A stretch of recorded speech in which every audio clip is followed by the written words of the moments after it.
ஒரு 2 நாளைக்கு முன்னாடி இந்த கொடிய தூக்கும்போது தான் பாம்பு டம்முன்னு கால்ல விழுந்து குடு குடு குடுன்னு அது ஓடுச்சு, நான் ஓடுச்சுன்னு சொல்லிட்டு சொல்லியிருந்தேங்களா? அது இந்த குக்குமீஸ் அப்படிங்கிற ஆஃப்ரிக்காவா, இல்ல அரேபியான்னு தெரில.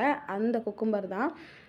இது பார்க்கறக்கு அப்படியே வெள்ளரிக்காவோட அமைப்பு மாரி தான் இருக்கு. உள்ள கட் பண்ணோம் அப்படின்னா, மேல பார்த்தோம் அப்படின்னா தெரியாது. அதே மாரி அதோட கொடியோட அமைப்பும் அப்படியே வந்து வெள்ளரிக்கா கொடி மாதிரியே தான் இருக்கு.